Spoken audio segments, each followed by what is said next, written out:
7ই March 2025 রাত 1:05 পাকিস্তানে missile attack করে ভারত।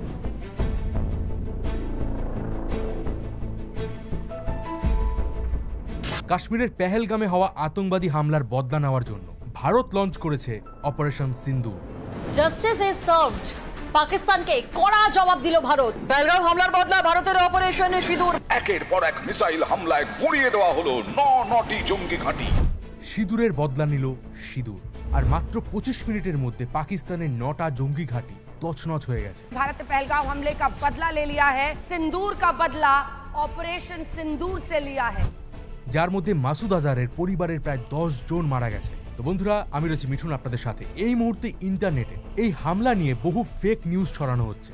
কোথাও দাবি করা হচ্ছে যে ভারতের ফাইটার জেট ধ্বংস হয়ে গেছে, আবার কেউ বলছে পাকিস্তানের এয়ারবেস ধ্বংস হয়ে গেছে। আর যার প্রতিবাদে ভারত এই অপারেশন সিন্দুর লঞ্চ করলো, সেই কাশ্মীর হামলার পেছনে পাকিস্তানের হাত কতটা আছে, আজ এই বিষয়ে ডিটেলসে আলোচনা করব। তো ভিডিওটা একদম শেষ পর্যন্ত দেখতে থাকুন, আজ অনেক কিছু জানার রয়েছে।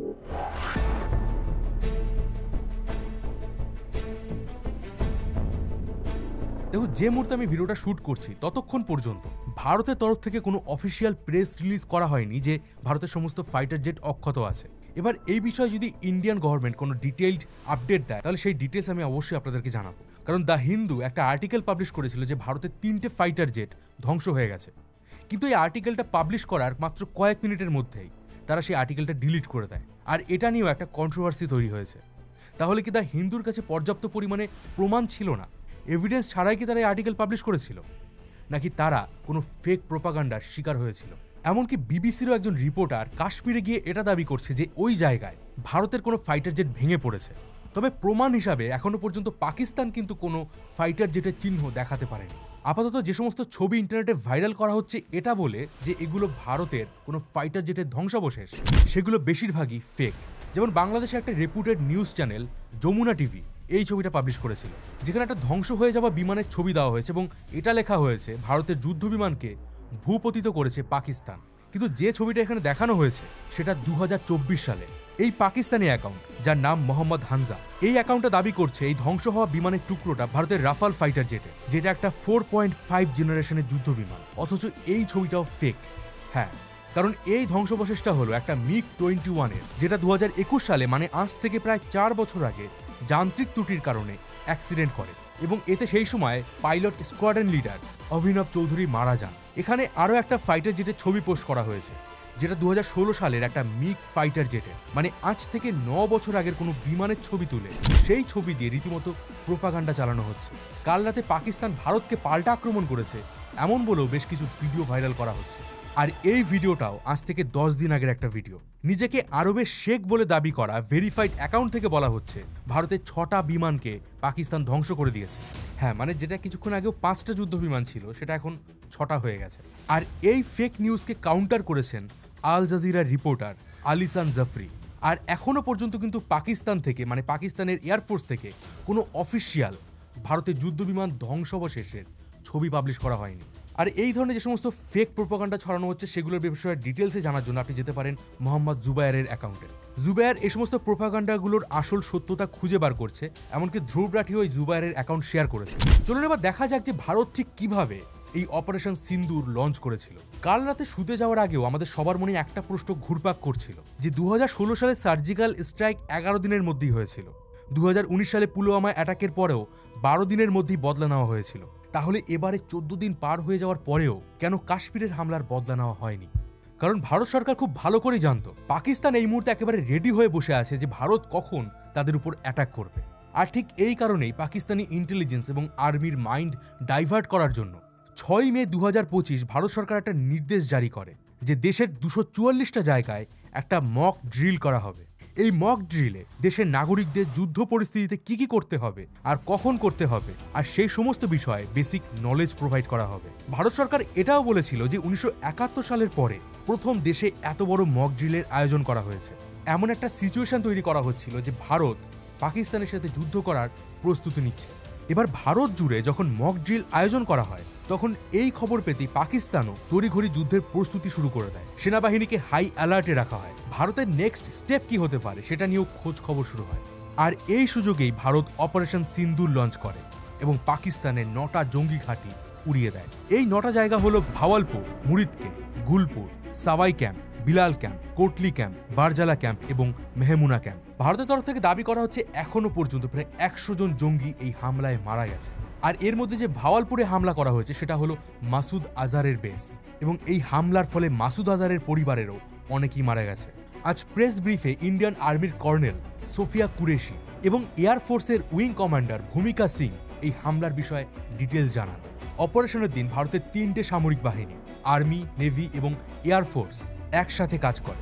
একদিকে আরব সাগরে প্রস্তুত ছিল ভারতের 2টো সাবমেরিন, আইএনএস চক্রা এবং স্করপিয়ন ক্লাস সাবমেরিন। যদি এই হামলা কোনো বড় যুদ্ধের রূপ নেয় তাহলে পাল্টা জবাবের জন্য এই নিউক্লিয়ার পাওয়ার সাবমেরিন রেডি ছিল। অন্যদিকে লাইন অফ কন্ট্রোলে ভারত আর্টিলারি, পিনাকা এবং হাওয়েৎজার ডিপ্লয় করে রাখে, আর আকাশে টহল দিতে থাকে যুদ্ধ বিমান।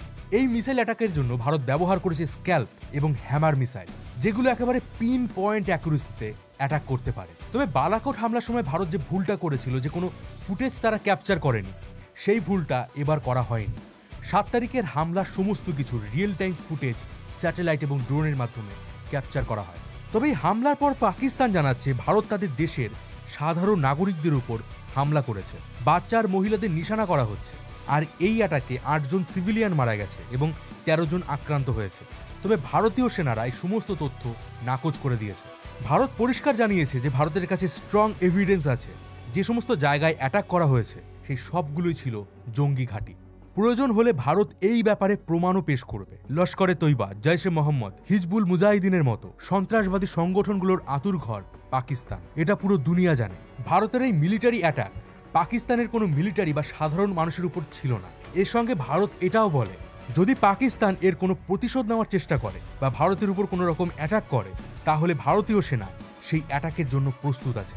পুলওয়ামা হামলার পর পাকিস্তান এটা দাবি করেছিল এই হামলার সাথে ভারত সরকার জড়িত আছে, কারণ ভারতে কিছুদিন পর ভোট ছিল, আর ভোটের নিজের পপুলারিটি বাড়ানোর জন্য নরেন্দ্র মোদী নাকি এই হামলাগুলো করিয়েছিল। কিন্তু এরই কয়েক বছর পর পাকিস্তানের একজন মিনিস্টার ওপেনলি পাকিস্তানের পার্লামেন্টে দাঁড়িয়ে পুলওয়ামা অ্যাটাকের দায় স্বীকার করেছিল। দেখুন সেই ভিডিওটা। हमने हिंदुस्तान को घुस के मारा है जनाब स्पीकर वहां पे, और पुलवामा में जो कामयाबी है वो इमरान खान की क़यादत में इस कौम की कामयाबी है। আর আজ কাশ্মীরে পেহেলগাম অ্যাটাকের পরেও পাকিস্তান এটাই দাবি করছে যে ভারতের সামনে ভোট, তাই বিজেপি সরকার এই হামলা করিয়েছে। আর তাদের এই দাবিটাও সম্পূর্ণ ভুল, কারণ এই মুহূর্তে ভারতে কোনো বড় ভোট নেই। লোকসভা মানে প্রধানমন্ত্রী বেছে নেওয়ার ভোটও রয়েছে সেই 2029 সালে। পেহেলগাঁও হামলার পরে জঙ্গিদের খোঁজে গোটা কাশ্মীরে তল্লাশি চালিয়েছিল জম্মু কাশ্মীর পুলিশ এবং ভারতীয় সেনা। জঙ্গিদের ছবি এবং স্কেচও প্রকাশ করা হয়েছিল। পেহেলগামে অ্যাটাক করা জঙ্গিদের মধ্যে প্রধান ছিল হাসিম মুসা। এই হাসিম মুসা কে জানলে আপনি রীতিমতো চমকে উঠবেন। হাসিম মুসা পাকিস্তানের স্পেশাল ফোর্সের প্যারা কমান্ডো ছিল, আর এখন সে পাকিস্তানের জঙ্গি সংগঠন লস্করে তৈবার অপারেটর। তাকে জম্মু কাশ্মীরে পাঠানো হয়েছিল সাধারণ মানুষদের মারার জন্য। পেহেলগাম হামলার পেছনে শুধু লস্করে তৈবাই নয়, পাকিস্তানের সেনা এমনকি আইএসআই এরও ডাইরেক্ট কানেকশন আছে।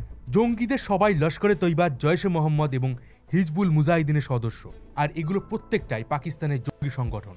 আর পাকিস্তানে যে 9টা বেসে ভারত অ্যাটাক করেছে, এই 9টা বেসই পাকিস্তানের প্রত্যেকটা জঙ্গি সংগঠন তাদের অপারেশন চালানোর জন্য ট্রেনিং দেয়। আর অতীতে দেখা গেছে যে পাকিস্তানের গুপ্তচর সংস্থা আইএসআই এই জঙ্গিদেরকে সরাসরি সাহায্য করে। আর হাসিম মুসাকেও ভারতে পাঠানোর পেছনে আইএসআই এর মদত ছিল। মুসা পাকিস্তান স্পেশাল ফোর্সের কাছে গোপনে অপারেশন চালানোর জন্য, আতঙ্কবাদী হামলা করার জন্য বিশেষভাবে ট্রেনিং নিয়েছিল। ফিজিক্যালি মেন্টালি কষ্ট সহ্য করে, strategic planning, advance weapon use করার ব্যাপারেও তাকে পাকিস্তানি স্পেশাল ফোর্সই শেখানো হয়েছিল। রিপোর্ট অনুযায়ী মুসা 2023 সালে ভারতে ঢুকেছিল, আর তারপর থেকে এখনো পর্যন্ত সে জম্মু কাশ্মীরে মোট 6টা অ্যাটাক করেছে। 2024 সালের অক্টোবরে গান্দারবাল জেলায় জঙ্গি হামলায় 7 জন মারা গিয়েছিল। বারামুলা হামলায় 4 জন সেনা জওয়ান শহীদ হয়েছিল। আর এই সমস্ত হামলার পেছনে মুসার হাত ছিল। 22 এপ্রিল 2025 কাশ্মীরে জঙ্গি হামলার দিনই সন্ধ্যাবেলা দ্য রেজিস্ট্যান্স ফ্রন্ট নামে একটা জঙ্গি সংগঠন এই হামলার দায় স্বীকার করে। দ্য রেজিস্ট্যান্স ফ্রন্ট, যাকে সংক্ষেপে টিআরএফ বলা হয়, তারা হলো লস্করে তৈবার সামনের সারি সংগঠন। রিপোর্ট অনুযায়ী লস্করে তৈবার প্রধান হাফিজ সাহিদের ডান হাত সাইফুল্লাহ টিআরএফকে কন্ট্রোল করে, আর এরা দুজনেই পাকিস্তানের মাটিতে এই মুহূর্তে বহাল তবিয়তে ঘুরে বেড়াচ্ছে। লস্করের প্রতিষ্ঠাতাই হাফিজ সাইদ আবার 26/11 মুম্বাই হামলারও মাস্টারমাইন্ড। ভারতীয় সিক্রেট এজেন্সিগুলোর রিপোর্ট বলছে হাফিজ সাইফুল্লাহ এরা জঙ্গিদের রিক্রুটমেন্ট থেকে শুরু করে যাবতীয় অপারেশনের ডিটেলস দেয় ঠিকই, কিন্তু লজিস্টিক্যাল এবং টেকনিক্যাল সাপোর্ট দেয় পাকিস্তানি সেনা আর আইএসআই। পেহেলগাঁওয়ে যে 4 জন জঙ্গি অ্যাটাক করেছিল তাদের মধ্যে 2 জনের সরাসরি লিঙ্ক পাওয়া গেছে পাকিস্তানি সেনার সাথে। এমনকি পাকিস্তানের উপপ্রধানমন্ত্রী তথা বিদেশ মন্ত্রী ইসাক দার প্রেস কনফারেন্সে বসে পেহেলগাঁওয়ের অ্যাটাকের সাথে জড়িত থাকা 26 জন নিরস্ত্র মানুষকে হত্যাকারী জঙ্গিদের স্বাধীনতা সংগ্রামী আখ্যা দিয়েছেন। 2001 সালে ভারতের পার্লামেন্টের টেররিস্ট অ্যাটাক এবং পুলওয়ামা অ্যাটাকের মাস্টার মাইন্ড মাসুদ আজহারও পাকিস্তানে রয়েছে, যাকে প্রোটেকশন দেয় পাকিস্তান আর্মি।